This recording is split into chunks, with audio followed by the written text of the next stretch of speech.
back down. I'm joined by some very, very incredible people who are not just passionate about addressing this issue, but are also deep in the heart of putting their hands to actually make things happen. So why don't we take some time to get to know you all as the panel as well, and as you introduce yourself, your organizations, and I thought, since we're talking about food and food insecurity, why don't you also share what you potentially could eat 3, 4, 5, 6 days of the week, and come Sunday, if it still was served in front of you, you would be excited to eat it. Yeah. Hi, my name is Carolyn Marko.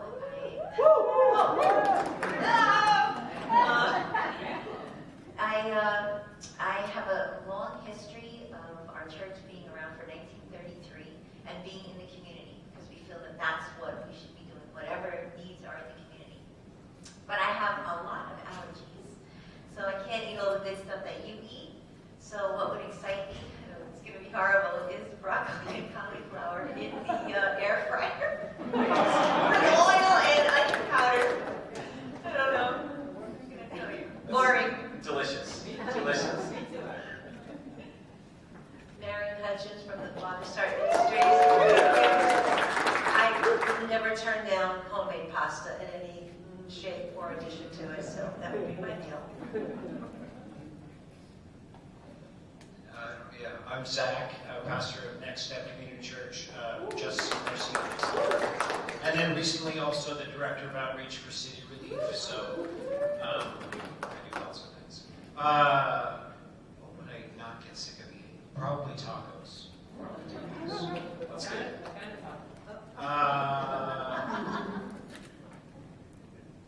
Probably beer ones would be a favorite, probably, but it would depend on the store or the restaurant. So yeah. Probably beers. Yeah. Oh, love it. Look, if you're going to eat all the time, you're going to get it from the right store, right? Absolutely. So if you look to the screen as well, there's going to be a QR code that will come up. And feel free to write in any questions that you have. Any of the panelists, if they raise anything that you want a bit more information from, and we're going to try get to that at the end as well. And you can upvote questions, you can write your own, but more importantly, just we're here to help provide context into what is going on in the city. So whatever questions that we may have covered, ask away. So the reality is everybody needs to eat, right? It's one of those equalizing factors of being human, right? There's a question for you all, and feel free to jump in. How have you as an organization seen and addressed issues of food insecurity? I'll just start with this. About 30 years ago, we were a small church on the Lower East Side, Father Start, and God challenged us to become a storehouse. We just knew the need in our small community. We had no idea that hunger or food insecurity even existed outside of our realm. So we built a closet in our church and started gathering food. And just basically word of mouth giving. I think we were the first bucket group. Just giving out food. And long story, 30 years later, this past year we served 500,000 meals, hot meals, groceries, and also, of course, glory to God. But my point is kind of what Karl said: start with what's in front of you, help those who are right in front of you, and we also have programs that help people be restored in their lives. So hopefully they can come out of some food insecurity. We have seen a huge increase since COVID. Food Bank actually called us and asked us if we would become a food bank. And I was like, okay, what does that mean? And we have a huge space. So we've helped 275 other organizations open up food pantries because it's not so easy to do. I wish it was, and I'm going to talk to you about that later. Maybe we can work on how to make that easier, because you have to be feeding 3,000 people a month to be able to get any kind of help as far as grants and things like that from the government. So we became a food hub. We have served over 8 million people since the COVID lockdown, and we've gone through 80 million pounds of food. And it blows your minds. So you don't have to have. there's so many people that need food. And so right now we're doing 180,000 people a month, and that's nothing compared to the millions in New York that need it. So if more people open food pantries and they serve their communities, because you know the communities that you live in, we were talking about that. I don't know every community.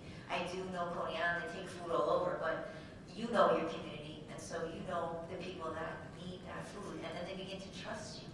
Because a lot of times they're embarrassed, they don't want to come, but that's my heart, is to be able to help others open up food pantries, because like literally yesterday I had 75 pallets of just apples alone. I get a lot of food. So if anybody here wants to open a food pantry, please see me afterwards, because that's my heart, to be able to help others do it. Should have gone before her. No. So we have a community breakfast that runs, I'm just going to share my church experience, and then I can also talk a little bit about security. But we run a community breakfast Mondays, Tuesdays, and Wednesdays that serves usually about 100 folks a day. As part of that, we have a social service help desk where we're helping people get access to food stamps and cell phones and a whole bunch of stuff. And then we also have a pantry that runs every Saturday.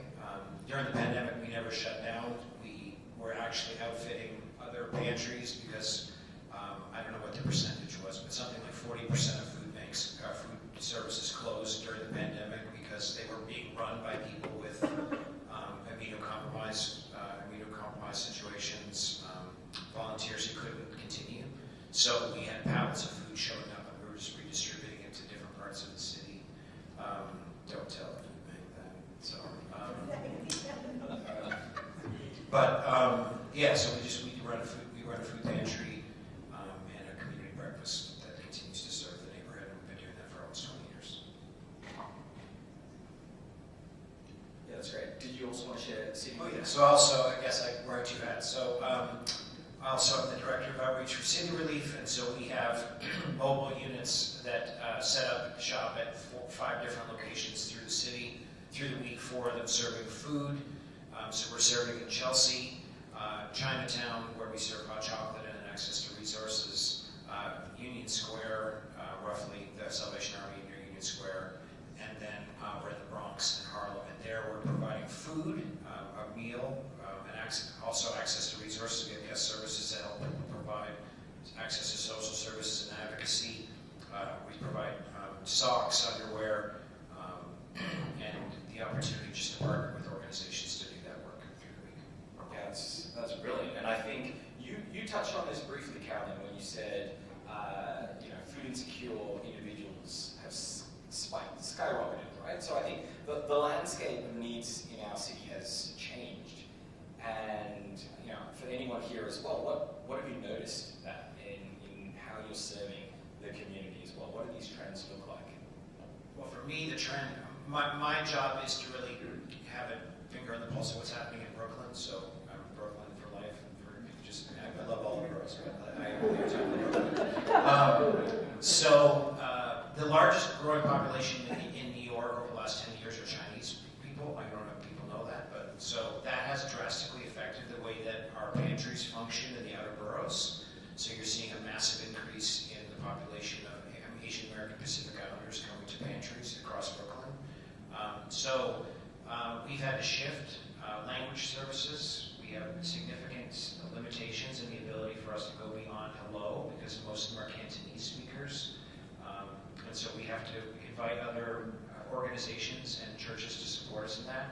There's also the reality of food, the food that we source, right? So historically there was rice and beans, and that doesn't function in a Chinese diet. So we have to think differently about the food that we source, but that's also a massive injustice problem because the federal government has not made those adjustments largely in terms of the capacity that they provide for those pantries. So there's a whole bunch of situations that present, and then lastly, the number of people, right? So the sheer volume of people just constantly is an increase with migrants. In our backyard, we have 3 of the largest shelters for migrants that are walking distance from our church. So you pick something, and there's been a massive increase across the board. Like before the pandemic, I think we were feeding maybe 600 families like on a Saturday. And it just started growing to, we feed almost 1,000 families just on our line a day.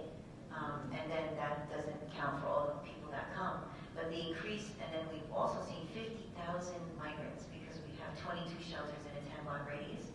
So it's astronomical, and it seems like, wow, how could we ever do this? But if every single organization or people or churches did it, we could definitely, I feel, do something great when it comes to hunger. Yeah. I really do. We've seen increase in seniors. Seniors have a fixed income, and the cost of living is going very high, as we know, cost of food, and their ability to get resources at that point is either over or very limited. And so they're finding ways to survive. Medical bills, when you become a senior, all different things, as we heard, where money goes to first, and there's nothing or not enough left for food. The thing about food insecurity as well is that people are afraid, because we can feed them, we do, for a hot meal and groceries, but what's always on their mind is, where am I going to get it next? What if I can't get out and come to this line anymore? What if I'm sick? What if it runs out in a few days, which it will? And that fear is real too. It's insecurity. And the fact, so part of what we also ask our volunteers to do is to make sure there's a lot of contact, a lot of love. It's not just a distribution, because when they feel seen and heard and loved by a community, consistently by a community, it just nurtures a sense of safety. It nurtures people in a way that they could come back, and they trust us after a while. And so we can offer them other things, like our social service desk, to connect them to resources. Like Joel said, they may not even know it's available for them. And so we're busy looking for the resources that they may need that they have no clue. So it's a beautiful way to help them, not just with the food, but just with restoring their lives. Yeah, well said. I think you really, hit the nail on the head. The cost of living has gone up so much for individuals. I mean, we're seeing that at the Bowery Mission as well, even in our supply chain of food that gets donated, right? We've never really had to purchase coffee or coffee beans as an organization, but if any coffee aficionados out there as well, beans that are 90 to 180 days aren't as good, and 180 days plus we would get those. But roasters can sell them now because people want to buy that at a discount as well. Everybody's trying to make adjustments in this landscape, and so could one of you also share some challenges that you face at this time as the landscape continues to change? Well, again, I'm going to maybe approach it from a different point of view. This is why I just love that Joel's here. It starts with the way that we think about how we spend our money, right? So the idea of the food warehousing, you can get your groceries in 10 minutes or 20 minutes, right? First of all, it's illegal. I don't know if you know that, but it's like most of these organizations that deliver groceries in 10 minutes in your neighborhood are illegal. So they're setting warehousing without having proper zoning. But what it does is it causes all sorts of distribution chain problems for the availability of food, because here's the problem. It's not a money problem. The people at the top are making the money, right? But if we continue to perpetuate these gig economy ideas, then all it does is it creates problems for people at the bottom in terms of these distribution chain issues. So everything gets more expensive, and yet the people at the top are making all the money. So I'm thinking about it from a different perspective. If we want to stop doing this, we need to stop. I'm going to maybe push some buttons here. We need to stop using Fresh Direct. Because all that's doing is making it easier for us and making food more expensive for everybody else.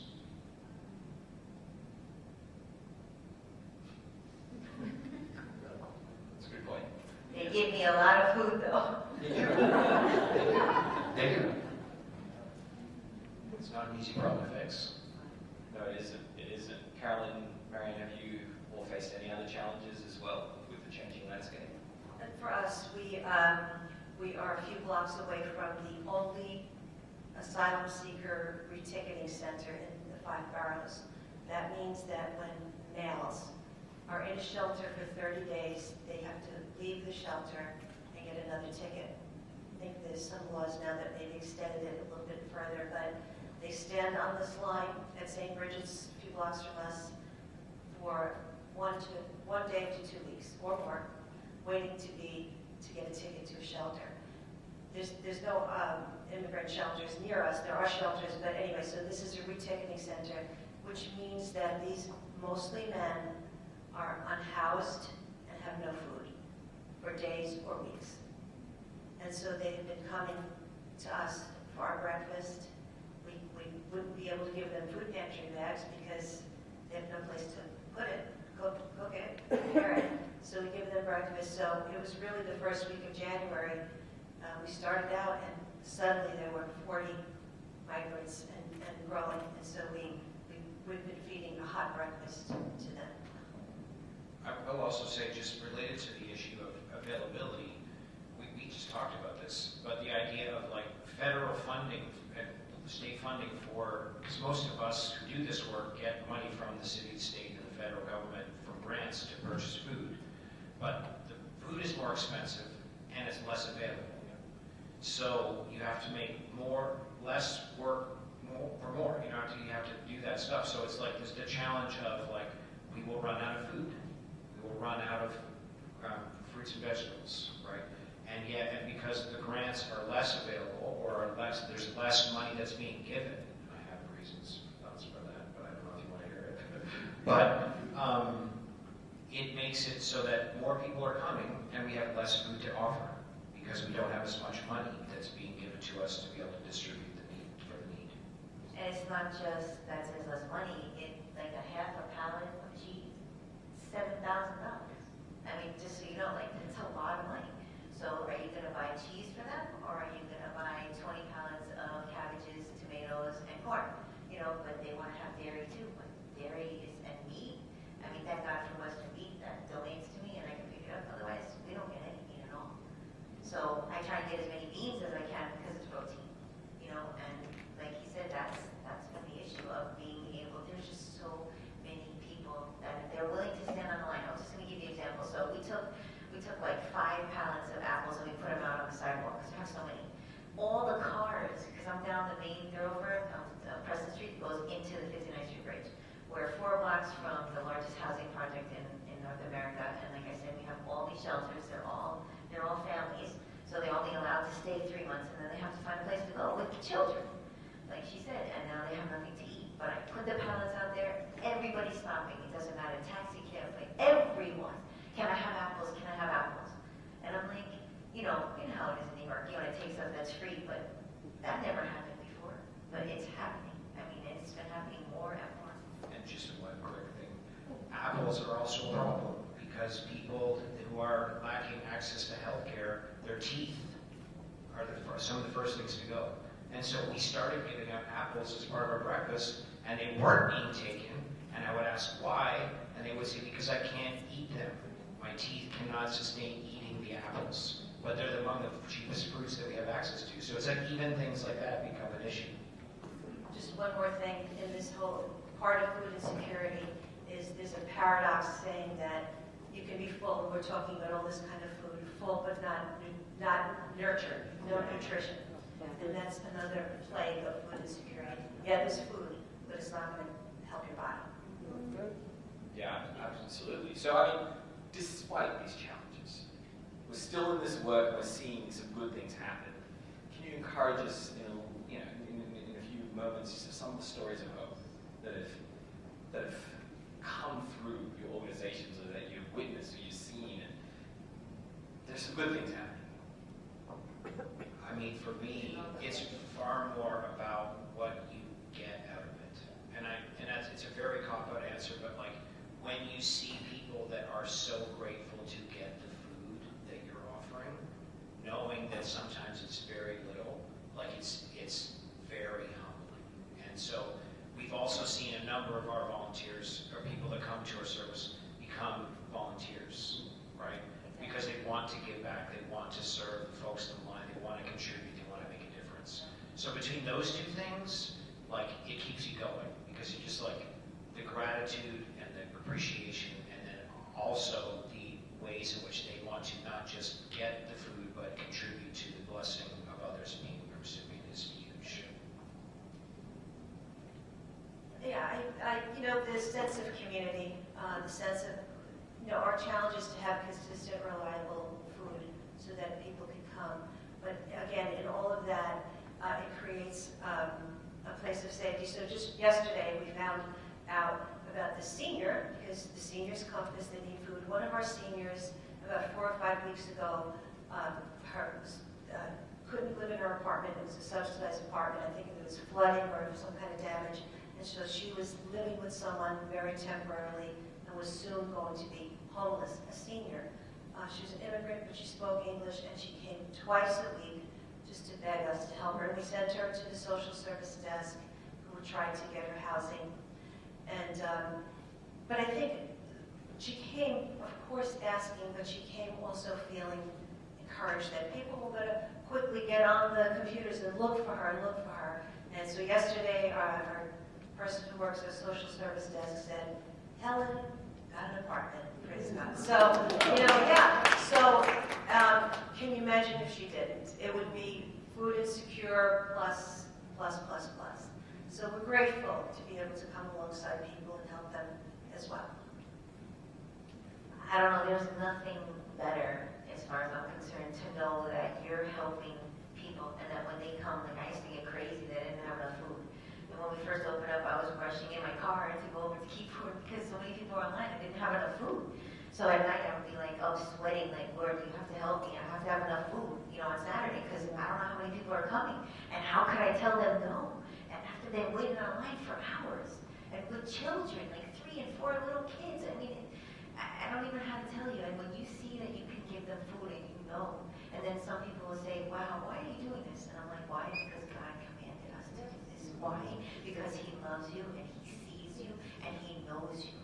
That's why we're doing this. And, real quick, I just have to put this in, but when Jesus was speaking to the 5,000, right? And they said they were hungry. He could have said, wait a minute, we're almost done, right? No, he said he was moved with compassion and he fed them. How could we not? That's all I can tell you, and when we walk by people, and I see them, they say, they could get a job. No, man, if they're begging me and they need food, I'm going to give you food. It's not my job to decide who should get it and who shouldn't. If they don't have food, we're giving it to them. And I just want to encourage you, it is the greatest thing you could ever do. So good. It really is. It will make your I don't know what to tell you, it's the greatest thing I've ever done. And I was a principal for 35 years at a school. I was, and we graduated tons of kids, but this is totally different. You're helping people that if you didn't, what would they be eating? Where would they be going? So, I love it. And the reality is that feeling that we all have when we see the need met, it isn't just contained to us. I mean, Hope for New York is a part of sending so many volunteers our way as well. And I think, Marian, you were sharing when we were trying to figure out what to ask. There are some volunteers that Hope for New York sends that you're like, maybe not next time, but others haven't left. Do you have any good stories to share that we can go around? Hope for New York volunteers? Yeah, so Hope for New York sends volunteers twice a month, and they help us. We need 80 to 100 volunteers every Saturday, but we have other things Hope for New York volunteers do.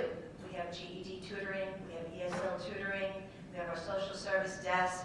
One of our volunteers, she was so into, serving our guests, the hot meals and whatnot. She's dove in so deeply, never missed a Saturday. She became a board member. She's actually, And she also worked the social service desk and was able to train another Hope for New York volunteer who is now part of our staff. She runs the social service desk. So there's a lot of opportunity. If you work, we'd love to distribute food with us and cook eggs. It's like we're saying, it's fabulous. If you'd like to do something a little more specific, we have room for that too. We welcome everything and everybody. Yeah, we wouldn't make it without Hope for New York volunteers. It just wouldn't happen. I mean, it would, but it would be a disaster. And we have done those disasters. But I think the thing that really inspires me about having volunteers to come in to help us through Hope for New York is, one, one, just fresh perspectives. I don't know, I mean, I have a sense of, you get into the work and you just kind of like manage chaos, and then someone comes in and says like, hey, why don't you do it this way? And you're like, that's a great idea. I wish I would have thought of that. You know, I'm just like trying to function. You know, like the way we ran the line, you know, and someone said, you should put the produce here and then do the there because they really want the produce, so you should put it on this side of the room and then they'll go through. I'm like, that's a really great idea. You know? But I think the second thing is also like we really, really value capacity building with our volunteers, and so a number of volunteers, some of them were here, have taken on like they purchase food for me. Like I have 3 jobs, so like I don't have the time to do that. And they come in and they'll say like, what else can I do on top of the stuff that I'm just doing to hand out the bags? Like what else can I do? How else can I help? What else can I do to help what you're doing? And there's just a hunger to like do more. And we've just consistently seen the Home for New York volunteers take on other things that could really help us build out what we're trying to accomplish. So I'm relatively new to Home for New York, but they're amazing. They helped me this Christmas. They gave me a grant, and I was able to buy 4,000 toys. I got a bouncy house. I actually had like a Santa outfit.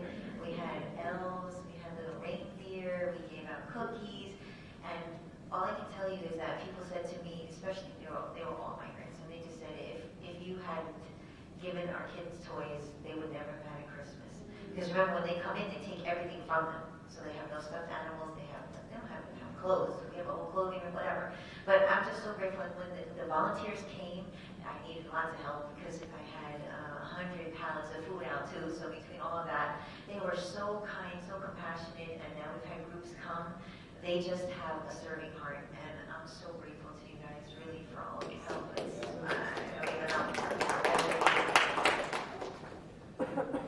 I think that's incredible, right? And one thing I'd love, and if there's anyone out here that hasn't volunteered before with one of these organizations, or any one of Hope for New York organizations that are connected as affiliate partners, for me, volunteering with an organization like this, it really helps put us in direct proximity with people that are in need. Right? And it really helps deconstruct this societal myth that we're different.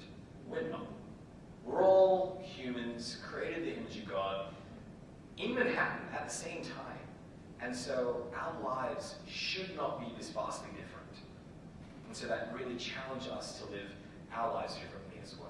I think we've got a few minutes before we go to the questions and answers section, right? Have we got any questions? Yeah. Oh, we do? Okay, good. But before we do, and we do go to that, what is one thing that you just want to leave us with? A thought or anything that you have in mind? So my thing is that anybody can make a difference. Volunteers will come and they're going, only coming for an hour. I go, but you know what? It's an hour.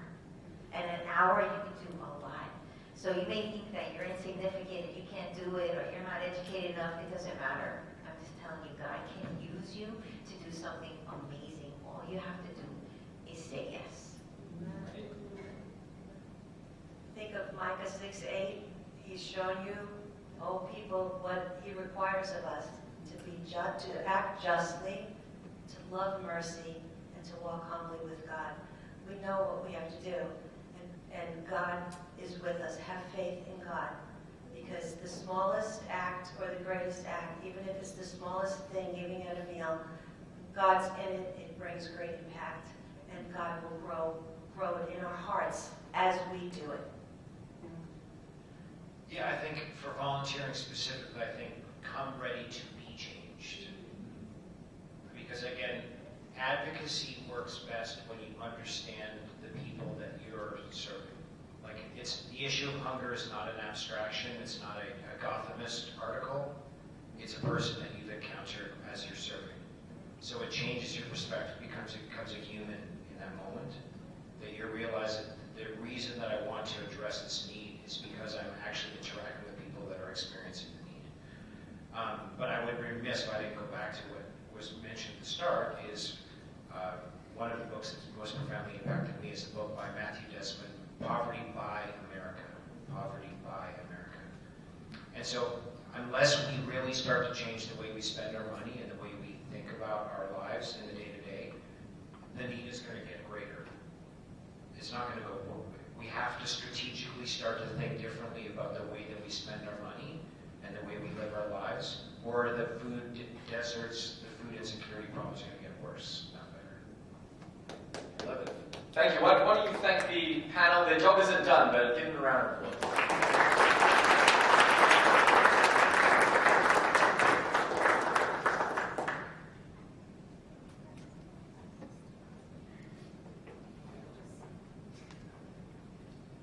All right. First question as well. How do you get involved with some of the work or that is being done? People need to volunteer. That would be amazing. We need almost 80 volunteers every day. So we have big groups come, but there's some days that we don't have that many, and so it's difficult. So just volunteering whenever you can would be awesome. I'm just going to say that this is where I'll throw my city relief hat onto, is the best way for you to be involved in this work is to be involved locally. Find an organization, hopefully your affiliate or not would be great, but find an organization locally, because the more you can be localized in this work, the more effective your work will be, right? So you can sign up for Hope for New York for us, if you're in Brooklyn. City Relief, if you are in any one of those neighborhoods that I just mentioned, you're looking for local churches to support that. So you can walk over and experience what we're doing. But Hope for New York, our website, City Relief's website, those are the best places to get signed up and find a way for you to do that. But find something locally where you can get involved. Yeah, volunteer at the Hope for New York website, and Hope for New York raises funds to give to the affiliates. So give and pray. We had one, and we really appreciate prayer, and we need prayer. We had one volunteer come recently. She was so impacted, and then she, like a few days later, had to move back to California. But she wrote to me. She found me on social media, and she said, "I pray for you and for the Father's Heart every single day." And that was like getting a big check in the mail. I'm serious. It was amazing. I said, I needed to hear that. Thank you for that prayer support. So prayer is really important too. Great. Here we have a few questions as well. One more macroeconomically based as well. Can you speak more about the tax policy systems that may potentially aggravate the issue of food insecurity in our city, and what are some ways that we could impact them?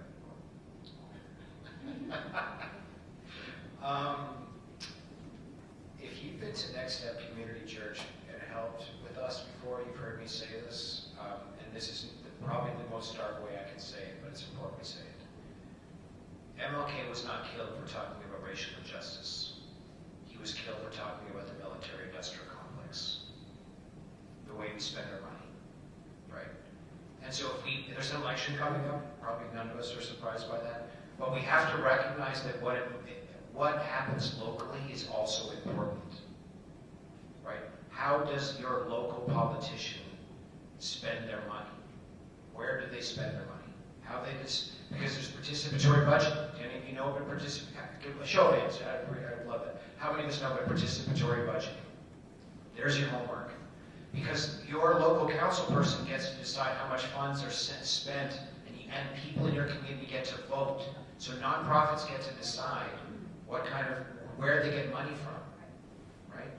So those kinds of things matter in terms of organizations like these, because they can get funds from their city council person, because people in the community will vote on where that money goes. Okay? So it's really important that we understand that this issue is about political agendas and advocacy. It will not change without that work. So I could go on and on.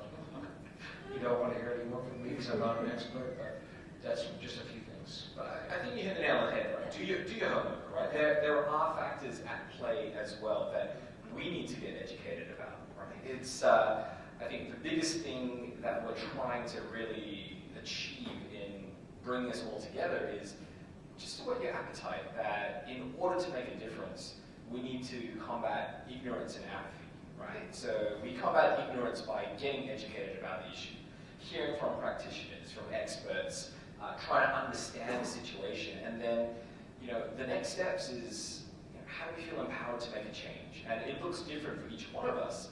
And some of you may want to go more down the advocacy route. Some people may want to volunteer, but it doesn't stop there. We hope that this encourages you to take further steps forward to making a difference in the city. How do we create an abundance mentality amongst people, some of which have mostly experienced lack and we have finite resources? I feel like what she does too. We have ESL, we give them clothing, we have a social services desk. It's not just about food insecurity, because now they're here, mostly the migrants, and the rest of my line are immigrants that have been in America, but they're not legal. So how do they get a job? How can, they function in society? Do they speak English? It's just like a whole circle of things. It's not just food insecurity, and if you can help them to be able to get a job. I mean, some of the people are getting jobs and they're illegals and they're paying them $4 an hour. I know because I work with them all day long. We're feeding 900 migrants a day, breakfast and lunch, because they weren't getting it in the hotels. So it's a whole picture, and you can definitely do one of them if you want to teach them ESL, if you want to help them, the ones here get a GED, if they need clothing. We have shelters and they tell them to go for a job interview and they're dressed in pajamas. So they come in and we give them a suit, we give them clothing so they can actually go for the job interview. We help them with the job interview, and then they get a job. Then they get an apartment. Guess what? They're sleeping on the floor because they don't have anything. They have no furniture. So I go around and I pick up furniture, and they say, here's a bed. So there's so many ways that you can get involved. I know it seems like overwhelming, but if we throw little pieces out there, there may be something you say, hey, I could do that. I can help in that way. So I feel it's the whole person, you know what I mean? Plus, then we bring them into church and we tell them that there's a God that loves them, that they're not alone. So you're talking about, everything. And I think it's like a whole picture of a person that you have to help. Abundance mindset, yeah. I think it requires us thinking differently. Now, again, I'm going to say something. This is personal conviction, so anything I'm saying now relates to my personal conviction. So I'm not asking you to do anything I'm doing. I'm just getting you to think getting you into my mind of how I think. We don't need 10 pairs of shoes, right? We don't need 20 pairs of jeans, right? So now I'm just telling you this, my perspective, right? But it's this idea of there's a whole bunch of people that live in lack, and we live in abundance, and what would it look like? Again, I forget the economist, but MLK talked about the way that poverty will change if the rich get will settle for being a little less rich. A little less rich, right? So the abundance mind, because here's the thing that's most humbling, and maybe you will attest this too, here's what I see when I do my work. I see poor people giving up stuff for other poor people. Exactly right.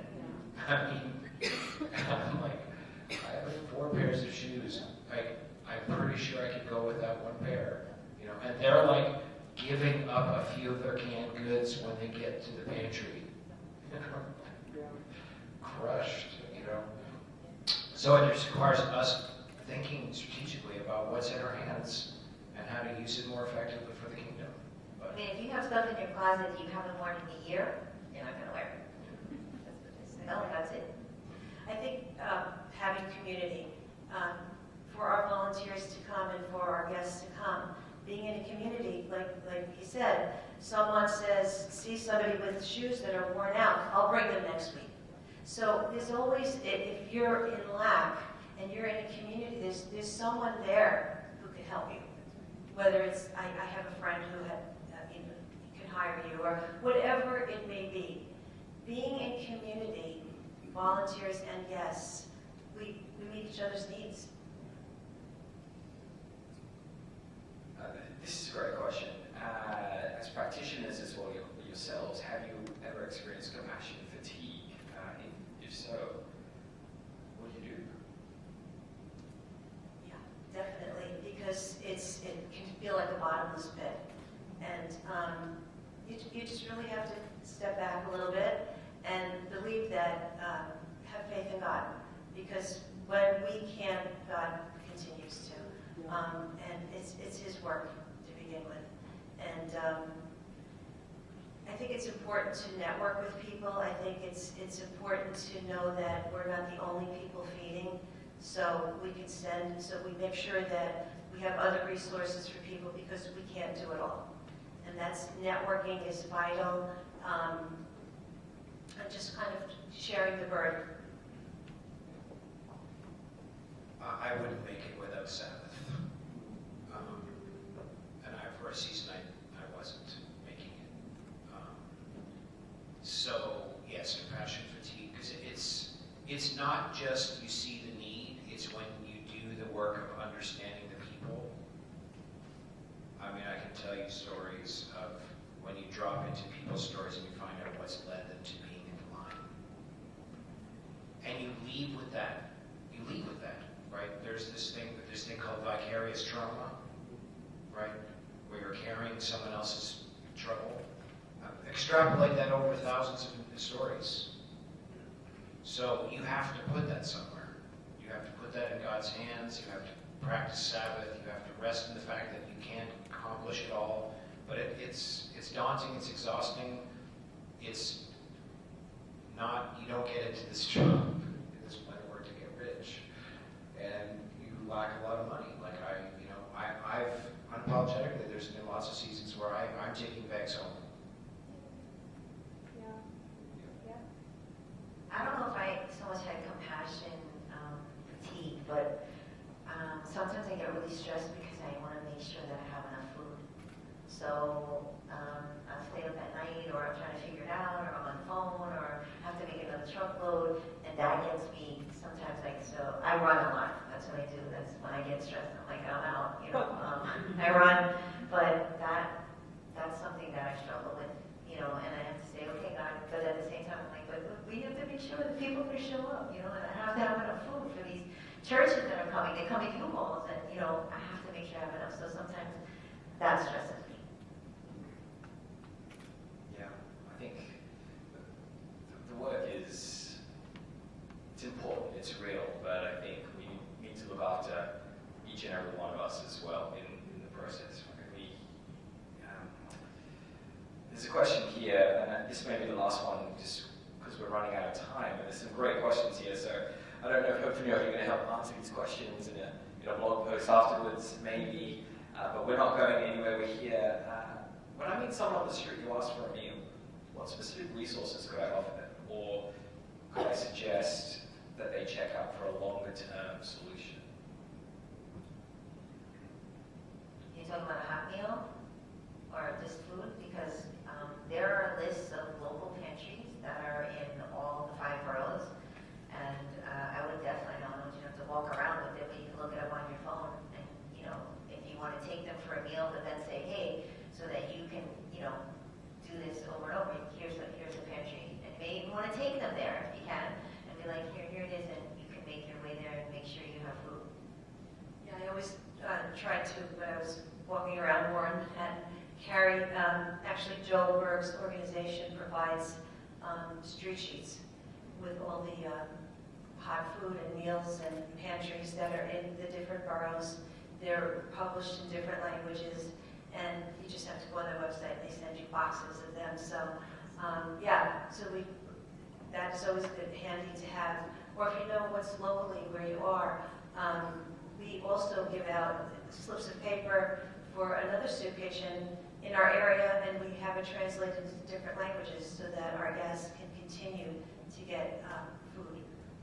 Our website is hunger-free-america.org. And we're also, printing is expensive and environmental debt, so we're trying to encourage as many people as possible to use it digitally. And a lot of loading would be with home people. So that And we print them out too, yes, that's right. But it is in English, Spanish, basic Chinese, a few other languages, and you can also search by zip code and address. Fine, you can also search by. Can we download it and then print it out? You certainly can. Excellent. We love that. Coalition for the Homeless is another one. They put together a COVID guide during COVID. It's all resources that have been vetted by currently and formerly homeless folks. So Coalition for the Homeless is an incredible organization. They do a lot of advocacy, so they have a guide similar to that one. But it's also recognizing, again, because you asked, Carl, or the question was asked, like if you're willing to get into a conversation with someone, because this is what I will do, right? Is I'll say, like they're asking for $1 for food, and I'm saying, like, if I have $1, I'll give it to you. But I'm like, what would it look like for me to not need that $1 again, right? Do they have the food stamps, right? Do you know where the local HRA office is? Do you know what a food stamp card looks like? Do you know how they can access that information, right? So becoming educated so you can know, like, I can be ready to answer. Hope for New York has a little card, all the resources are there, you can have that as a resource, it's in your, can you keep it in your wallet, in your purse? But just those kinds of questions, those kinds of resources that are available around our city in a moment where you could just be ready to help when this need presents. Yeah, wonderful. Why don't we thank the panel here?